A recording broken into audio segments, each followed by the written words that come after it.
You are in the Cerius HR Today series. I started this, a little over a year ago. So I started to see the pace of HR go at such a rapid speed that what was true and compliant on Tuesday was not true and compliant on Friday. And it seems like that has now gone from Tuesday to Wednesday. The rate of I think adoption and partnership that we're seeing CEOs and business owners have with their HR leadership is an extraordinary rate. It's powerful. And we wanted to be able to give a safe place for HR leaders to go and ask questions, to talk about what's coming, to figure out how do we get the rest of the leadership team or the ownership on board, because it's not intuitive. HR was the party planning department over in the right wing over there versus now it is front and center and really the core of what's going on in every organization. I'm glad that we've got such incredible lineup this year, especially what's coming down the pipe and how do we work together with the rest of the leadership team and ownership. Today, we do have a powerful and enlightened discussion on AI. And it isn't a matter of should our organization be leveraging it or which of the thousands of applications is right for us to use. We're really going to be diving into the Achilles heel of every organization right now, which is where to start and just getting started and taking action. I'm so excited. Ken, I think you and I connected initially. I was interviewing for the podcast, and at the podcast, I leaned in and said, we've got to get this on a webinar. This was incredible. Ken is the sitting CHRO of eMed, which is a healthcare tech startup. And I love eMed is a kind of test to treat pioneer, democratizing healthcare by providing innovative digital diagnostics, telehealth, RX treatments where I think you're really at the cutting edge and you're in an organization, Ken, that I understand is at the forefront of healthcare, and you're able to then be at the forefront of talent management and bring not only your HR and talent management, but you're such a champion for education and workforce. And what I love is cutting edge of AI. I think when we just initially planned this, you said, I'm not even going to bother putting anything together until about 2 weeks before. And then I'll update it 2 days before. And then the final run through will be 2 hours before. As you're keeping up with AI really from a business practitioner standpoint. Ken's LinkedIn is in the chat. I encourage everyone on this call to connect with him. We do not widely distribute the presentations in Cerius HR Today as we believe in those one-to-one connections. Please feel free to reach out, connect with Ken afterwards, request a copy of the presentation and any other conversations. We think that the more we're able to connect and mind share directly with each other, the more valuable we can be to the organizations and the people that we serve. And with that, Ken, it is all yours. Well, welcome to today's session, everybody, and thank you especially to Kristen and her team at Cerius HR for the opportunity to share with you today. Today, we're going to be exploring how augmented intelligence can transform productivity and innovation within your organization, including the practical applications of AI to enhance, not replace, human work.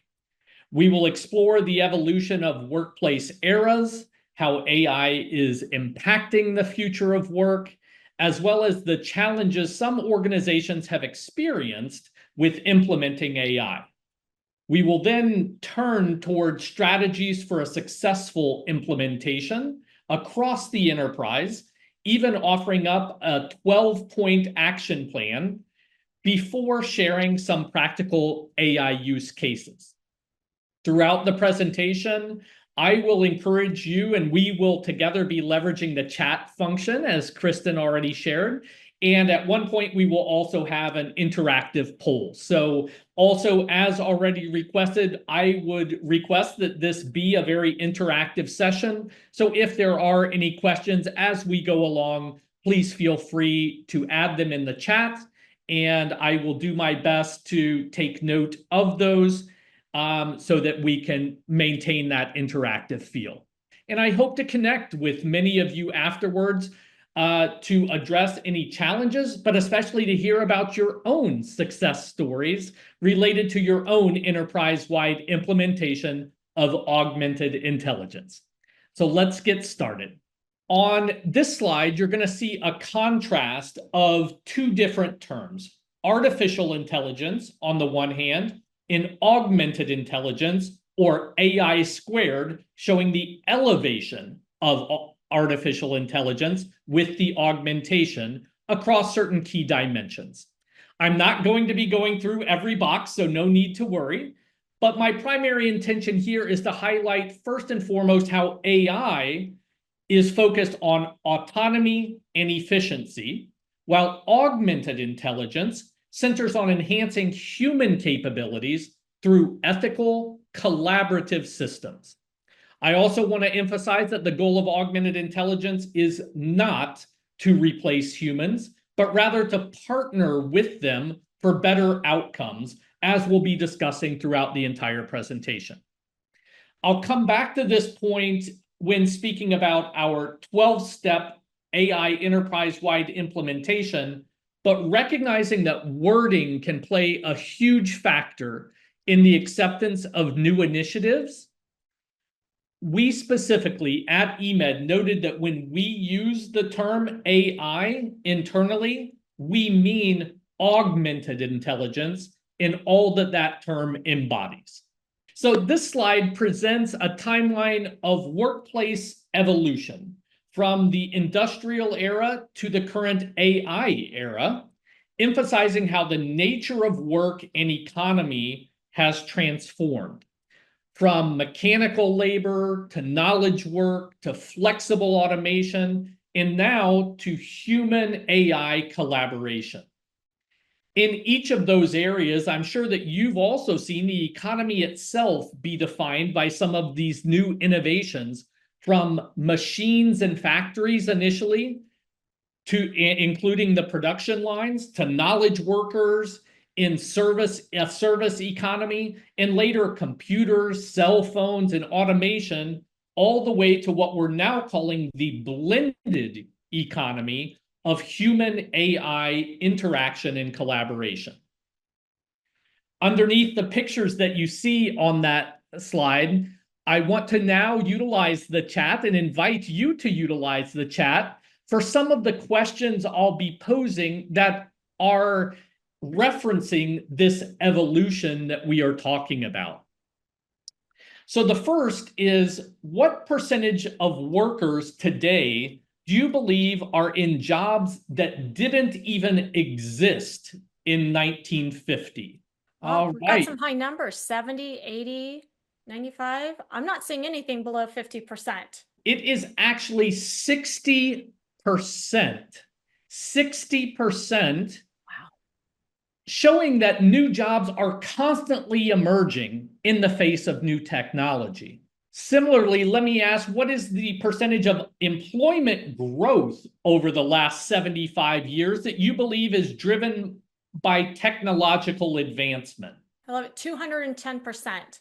Yeah. Well, we've got a range on this one. Some are saying 30, 40, and then 50, and then you've got kind of the high 80s and 90s. Wow, It 85. is high. So kudos to you. It is very high, 85%, which should lead us to recognize that there will be displacements and shifts, which seem to be what we're talking about more right now. But we can expect vast net job growth thanks to AI over the next several years. Moving on to the next question, what percentage of workers' core skills will change by 2030, according to the World Economic Forum? So the most critical skills of jobs that people have. 0, 50, 75, That's 95. just Also, we see some high numbers. Yeah. guesses. And According to the World Economic Forum, they say it's 2/5. So 40% roughly, 39% is the exact number. But this, for me, means a couple of things. One, I think this number is actually a little low. I would have expected it to be in the range that many of you also thought, probably closer to 50 to 60%. But this still should be an urgent call to action for our upskilling and reskilling efforts. Next, let's turn to what is the percentage of companies that will have digital employees by the end of 25. Digital employees are those bots, agents, robots, etc., alongside human employees by the end of this year. Looks like the guesses run the gamut, but this one is actually 30% right now. And this is going to grow very, very rapidly, as we'll talk about in the next couple of questions. But this is even further indication that the most advanced companies are already managing humans and machines, which will become the new norm in this blended economy. So I always like to pose the question then, are you and your managers prepared to manage people, agents, bots, robots, and more? This is the coming challenge for all of us. Next question, what will be the percentage of customer interactions handled by AI in the next 5 years? See, guesses 85, 65, 95. This one too is very high. It is 80%, and I can assure, as we've probably all experienced in one way or another, this is already well underway in the CX environment. One of the biggest trends is this next question regarding AI agents. Most of the folks who talk about the future of work are already calling 2025 the age of agents or of agentic AI. So the question is, the AI agent market, which is right now just over worth a little more than $5 billion, how much do you think it will grow to by 2030? Saying 50, 25, 100. This was a shocking stat for me.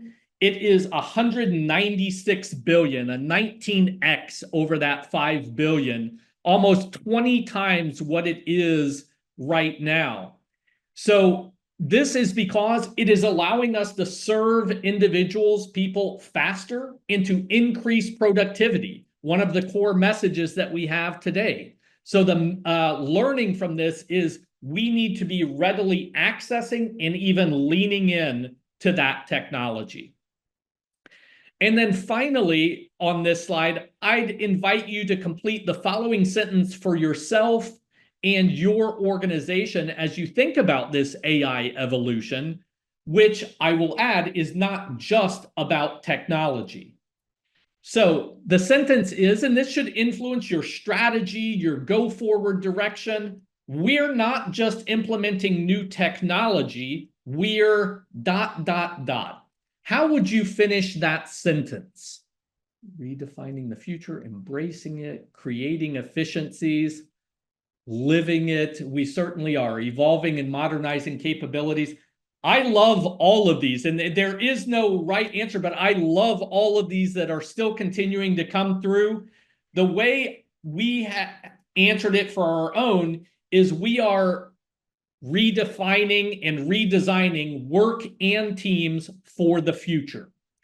And again, this is our pathway towards the future. But thank you all for sharing in the chat. I love what was being added there, and hopefully these stats are something that you can use for your own initiatives internally.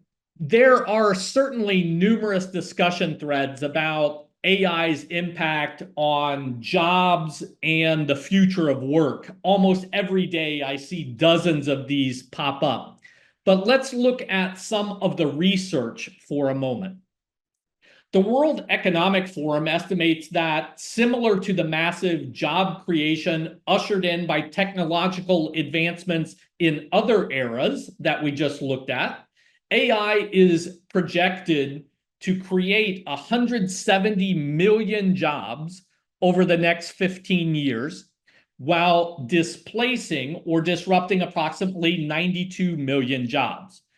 That's a 78 million job growth gap that we are talking about.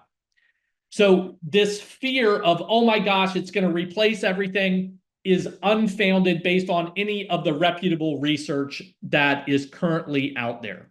In fact, we're already seeing this reflected in fast-growing job segments, with 9 of the top 10 fastest-growing jobs projected by 2030 being in those digital and tech jobs.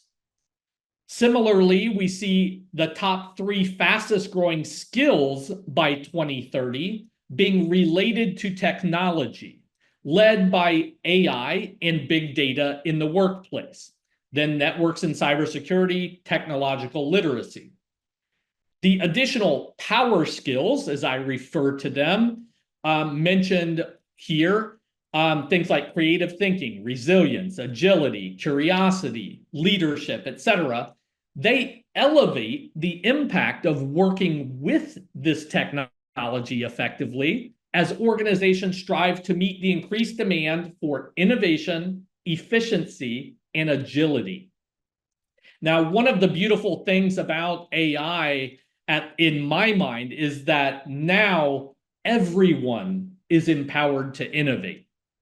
In fact, I would submit that now innovation is even a core expectation for every job. And with AI, innovation is now not happening in quarters, years, or decades, but in days and weeks in those organizations leveraging it to its fullest potential. Quick question, Ken, before we move on, going on those top 10 fastest growing skills, Sure, I'm impressed by how many of those are what companies would traditionally say is soft skills that's and right. not as willing to invest in them. Yeah, yeah, we're seeing that mix, and in the soft skills even have shifted. There are things not far off of that, such as emotional intelligence, that are also fast growing on this list. But agility, this is learning agility, ability to adapt, adaptability, it's oftentimes referred to. These are core skills for how are we leveraging the new technology in these times of change. So yes, you are right. A lot of organizations have traditionally shied away from those, but we see those not only as they've been, and why I refer to them as power skills, they've always been the key for promotions for individuals. Hard skills get you the job, soft skills, as they were previously known, get you promoted. But it is now the core element of the combination of those, as we talk about augmented intelligence, that are allowing us to embrace and utilize this technology even more effectively. So on this next slide, I think we can all agree, or I hope we can all agree, that companies must adopt AI thoughtfully and rapidly in order to remain competitive as well as to empower their workforce. But let's look together at where most companies are today. And for this, we'll utilize the Gartner AI Maturity Index, which is what you see on the slide, which contains 5 levels of maturity. And as I review these 5 levels, I'll explain each of them. We've opened up a poll, and I ask you to share where either you personally or your organization are in relation to this model. So the 5 levels are as follows. Level 1 is awareness. And at this level, organizations are really just getting started to explore the potential of AI and not really yet actively using it to drive business outcomes. The focus at this level is on building awareness and understanding of AI technologies, exploring the potential applications of it, and identifying areas where it could be used to add value to the business. That then transitions over to level 2, active, as it's called. And at this level, organizations have probably started to experiment with AI technologies and are actively using them in certain areas of the business, maybe in silos. However, AI adoption tends to be still fairly limited, and there's no comprehensive AI strategy in place. The focus at this stage is on exploring the potential of AI, building skills and expertise, and identifying areas where it can add value to the business. That then leads us to that next level, which is considered operational. That's level 3. And at this level, organizations do have a defined AI strategy and are actively deploying AI technologies across the business to drive business outcomes.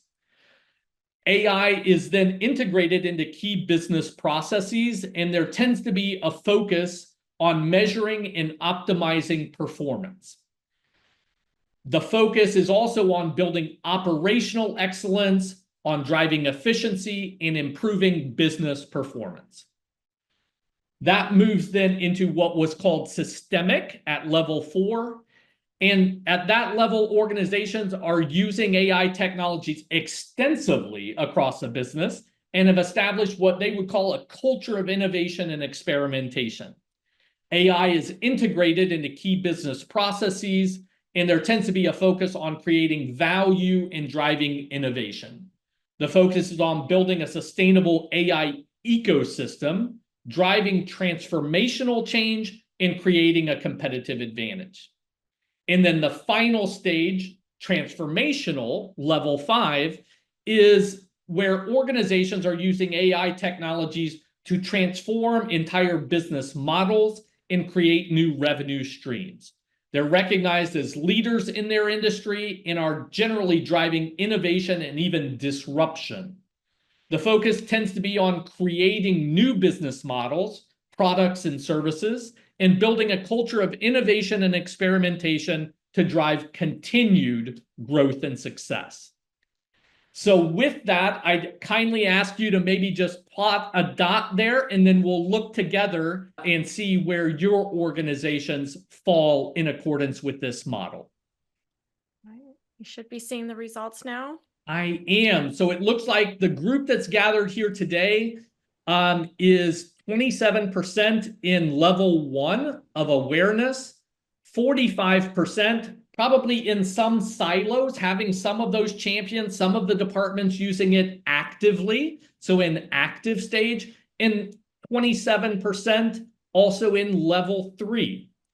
Interestingly enough, we're seeing that we don't seem to have folks in systemic or transformational quite yet, and we'll explore now how that compares with some of the trends that we are seeing in the marketplace right now. Typically, there are less than a quarter of companies that are in levels 4 and 5. And so that tends to mirror where we see larger groups in levels 1, 2, and 3. This stat is from a group called Morph and LXT that used the Gartner model. And we are expecting an updated chart from them any day now in terms of the new report. In their study, they also included some of the key gaps, which are shown at the bottom of this chart. You'll see the data gap, a leadership gap, a trust gap, a talent gap, and an ethics gap, which were and still are in many cases limiting the progress of companies to get to that next level. We expect that the 2024-25 results will probably show a decrease in those companies at level 1 from 18% to a little bit lower, probably 10 to 15. So our 27% is a little higher than that. But we expect that those shifts will add numbers to levels 2 and 3. And that would be fairly consistent with what we're seeing here. It is unlikely also that we will see greater than 30% of companies end up in the combined levels of 4 and 5, probably actually remaining at about a quarter of companies at those levels. Although we do expect an increase to roughly 1/3 also in level 3, so roughly 2 and 3 to be at about 33%. which we believe is showing an ever-increasing commitment and desire to implement AI. As we just saw, AI adoption is indeed accelerating, but productivity gains depend on how it is used. So despite the broad acknowledgement that AI adoption is critical and even essential for sustained business growth, several workforce challenges remain. We will leverage the chat functionality once again. I'll invite you to utilize that as we look at these percentages here. For example, what percentage of employees do you think reported that their organization's workforces are unprepared to use AI? 90, 75, 50, 60, 65. We're running the gamut, but usually 50% are higher. And it's interesting because that number self-reported by employees is 79%. That's a stat from the Institute for Corporate Productivity from just 1 month ago. And then what about this next question? I know we have a number of HR professionals on the call here. What is the percentage of HR professionals regularly using AI, meaning twice or more per week? 10, 35, 60, 35. Yeah, I was shocked by this statistic, which was reported at the Think Human and Achieve Engagement Conference earlier this month, that showed that it was only 14% of HR professionals are regularly using AI. 14%. So why do you think this is? I'm curious, and I don't know that I have the answer. I'd love for you to please just type into the chat. I have a couple of thoughts of my own, but I'd love to see some thought. Lack of buy-in. Okay, thank you, Gina. Too busy. Yeah, we get so caught up in the whirlwind that we oftentimes aren't able to implement or aren't able to try out some of these new things. Corporate policy could be it. Don't understand it. Adoption of tech, resistance to change, change management, sure. Financial, HR interacts with people, uncomfortable with it. Okay, I think I will just say, like with most complex items, the answer usually can't be boiled down to just one thing. But maybe I'll try to summarize it this way. That most organizations, in my opinion, are moving at the speed of the company's processes and change readiness, not at the speed of technology. So I like to ask, in our company and of others, are you moving and learning at the pace of business and at the pace of technological change, or at the pace of your organization? And if not, how can you lead this transformation? This, in fact, should be that invitation to all of us to help drive this transformation. Now, the silver lining in this development is that those companies empowering employees with AI and leveraging AI across the organization are seeing tremendous positive impacts, including those noted here on the slide, with a 51% increase in staff retention, 27% improvement in performance, and 24% increase in employee satisfaction. If we can do this by implementing across the organization an AI initiative, what's the last HR initiative that has had these type of results? I can't think of one that I've implemented anywhere that has had these type of business results besides our AI implementation. So with that in mind, most organizations, I think, are accepting the fact that AI creates value in every function. However, few are encouraged to take an enterprise-wide implementation approach. In fact, even what we were seeing when we saw the ratings, and most of the folks showing that their organizations are in that active stage, that probably means that there are siloed AI implementations. In fact, you've likely heard and seen more presentations on AI for HR or how AI is changing IT, or using AI for recruitment. And those are all great, but unfortunately, we're seeing more of those than how to effectively implement AI across the enterprise. To be clear, though, this is not about who owns it. And by it, I mean the implementation, but rather if an organization is serious or not about becoming an AI-centric culture with AI at the center of tech, people, and process.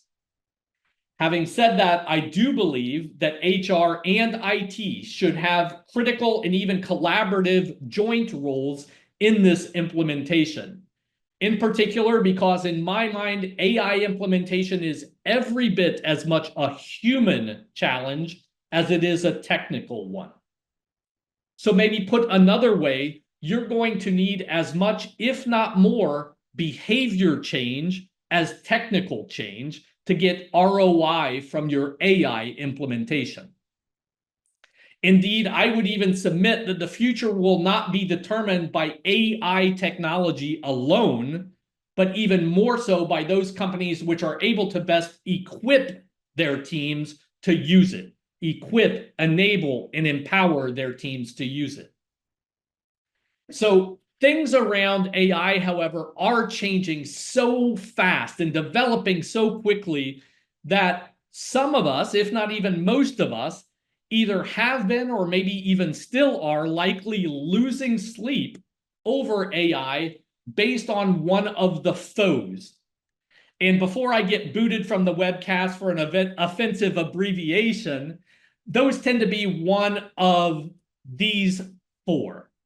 Some of them you've probably likely heard of before, others may be new. The first is FOMO, the fear of missing out. The second is FOGO, or the fear of getting on board, the fear of starting, even getting started with AI initiatives. The third is FOBO, or the fear of better options, meaning people thinking, if I start now, will I still be so far behind that I'm still not going to be up to date and be able to get caught up? Or lastly, FORO, which is the fear of replacement outlook. Even as I learn, am I going to be behind? So in fear of being replaced by AI. So as we think about our AI strategies, recognize these foes and incorporate them into your AI strategy.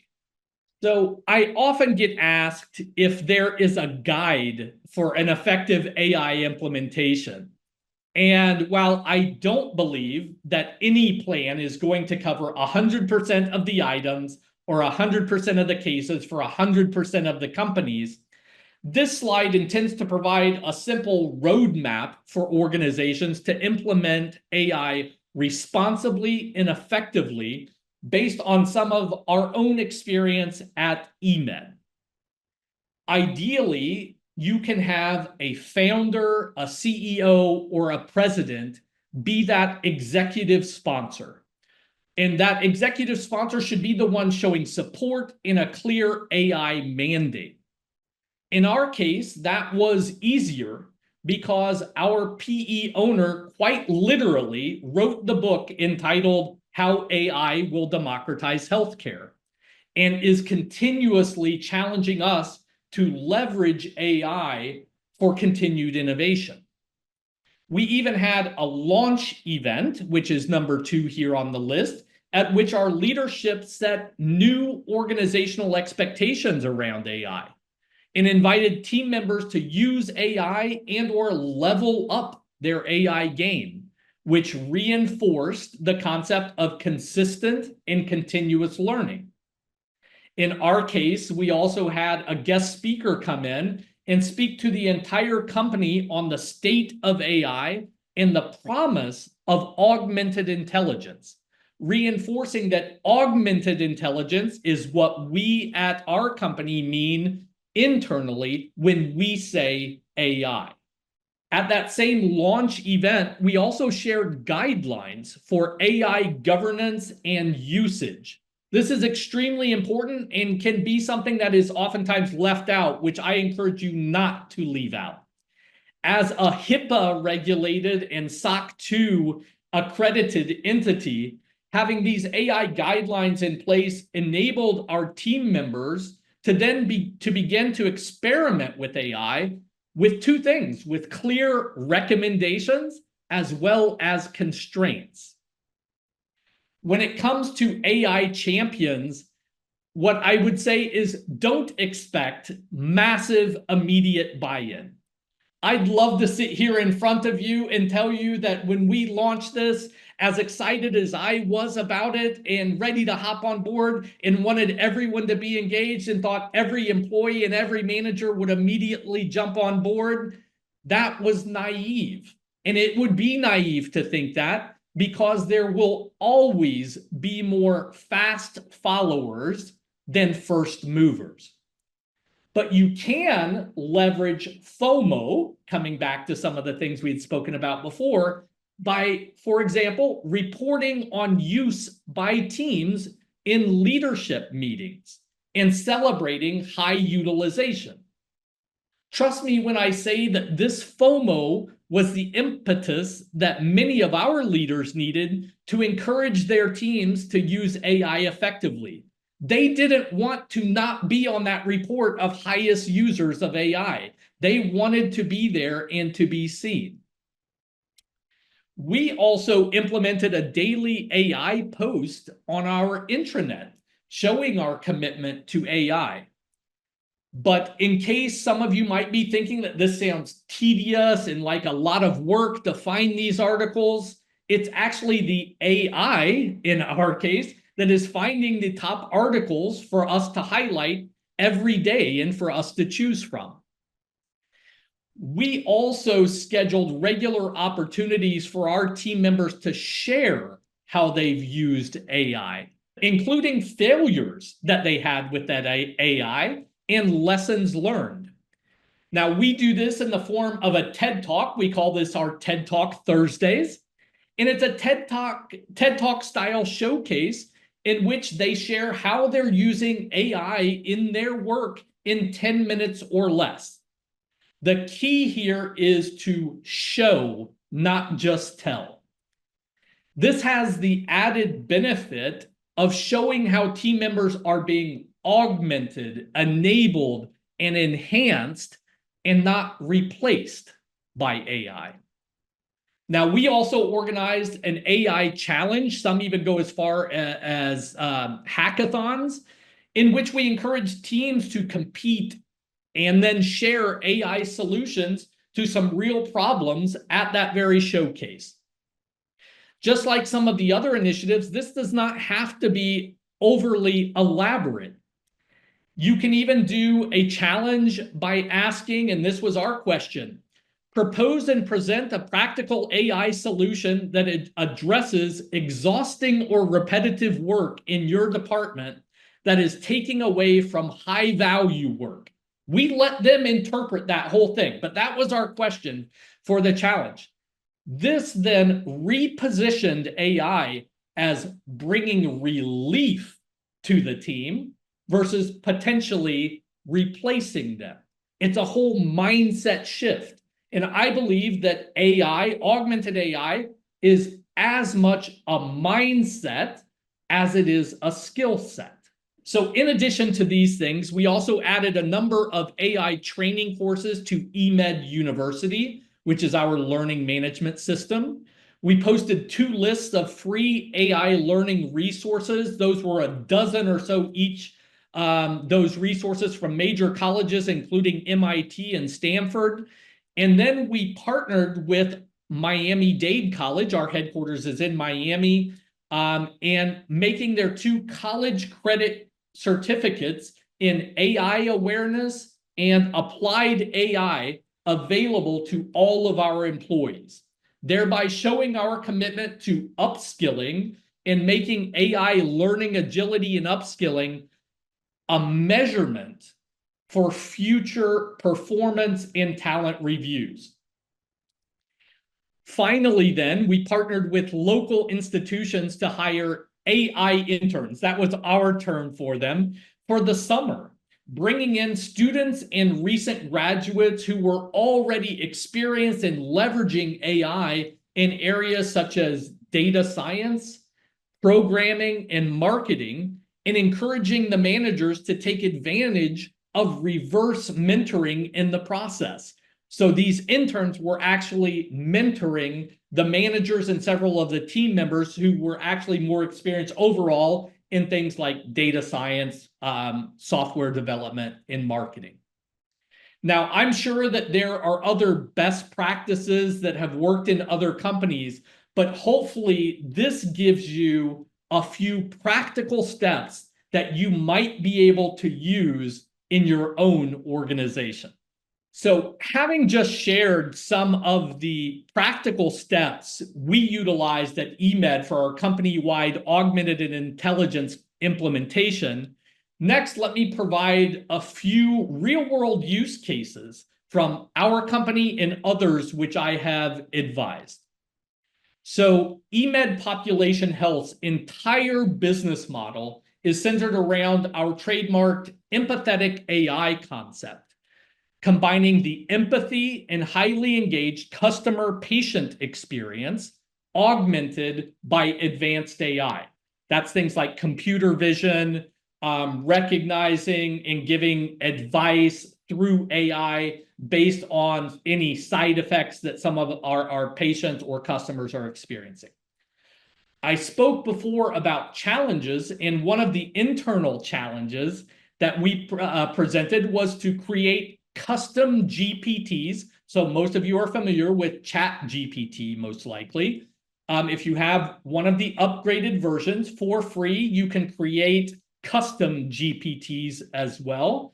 And we invited the departments to do that to enhance efficiency and reduce some of the tedious, repetitive questions that those departments were getting. Interestingly enough, and we didn't expect such a fantastic result, that led for the top 3 winners of that challenge to a decrease in such disruptive calls and inquiries by 50 to 80% by department. In the CX space, so customer experience space, digital cloning, which is using artificial intelligence to create interactive, lifelike digital versions of people that even encompasses their appearance, voice, and potentially even their personality for various applications like representation or automation. This has been used to generate productivity gains of up to 20x in versus prior performance levels in customer experience teams.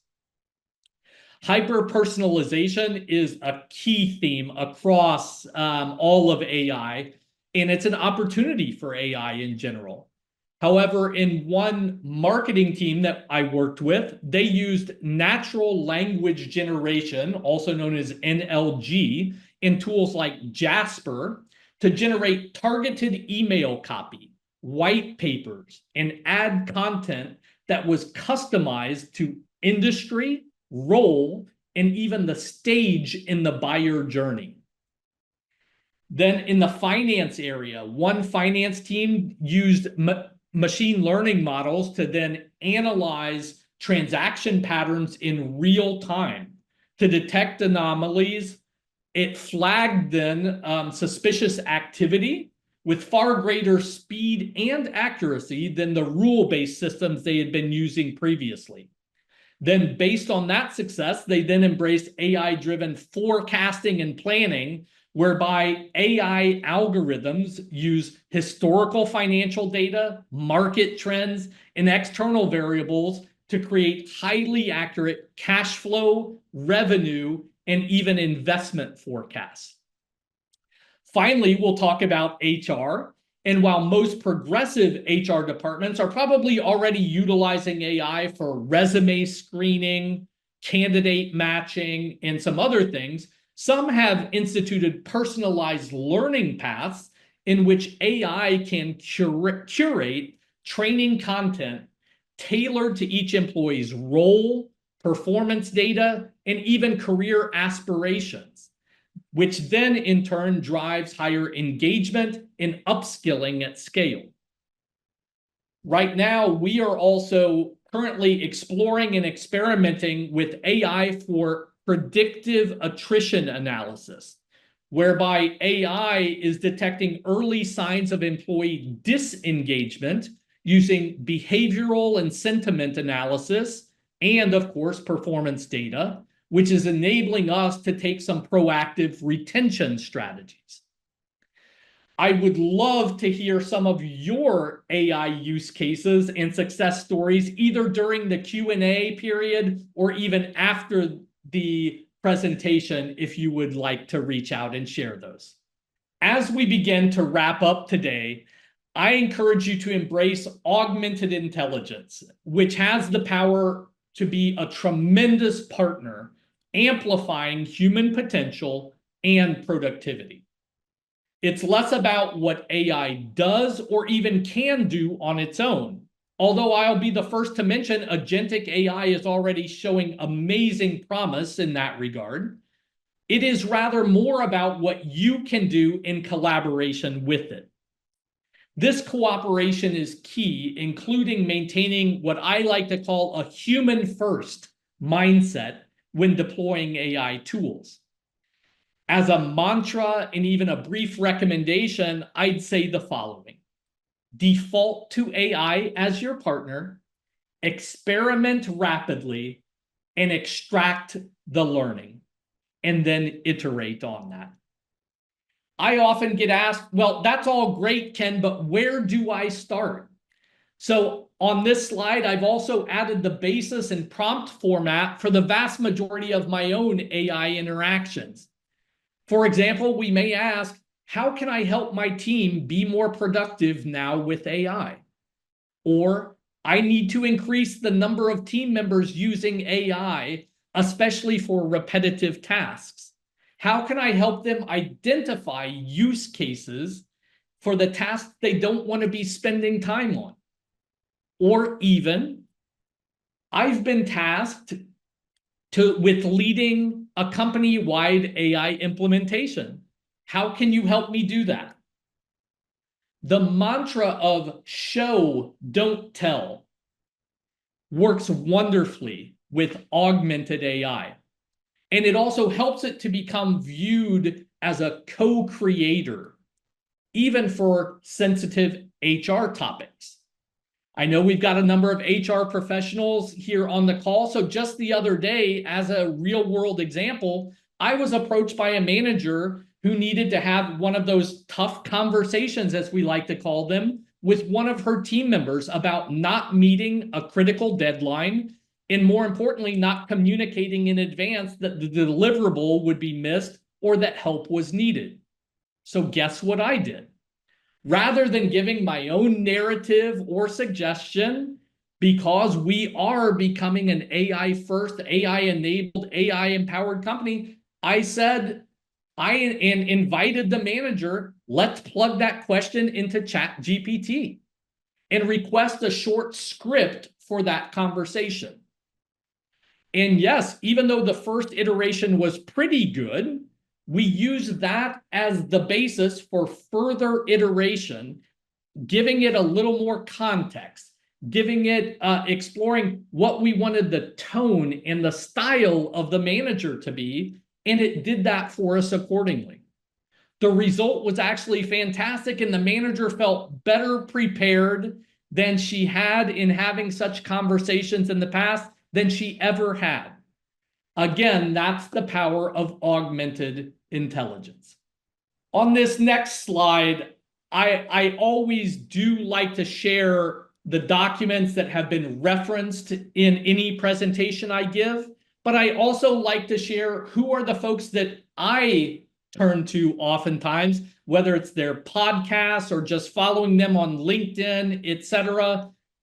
I know that there are a number of AI experts, and we could have a whole presentation about all of them. But these are a few of the ones that I like to follow to stay abreast of the ever-changing AI landscape. And then prior to opening it up for any questions or comments, allow me to maybe just summarize what we've covered here today. After we defined what we mean by augmented intelligence, we looked at the evolution of the workforce eras and some key stats about workers, job development, and AI as it transforms teams and work. As discussed, AI doesn't replace work, it redefines it. It increases productivity and innovation. And actually, the statistics show that even with generative AI, not moving into agentic AI, those who have embraced even the generative AI like ChatGPT and are using it regularly are seeing increases in productivity and innovation by an average of 15%. And that then lifts the engagement and performance of team members as a thought partner, co-creator, and collaborator.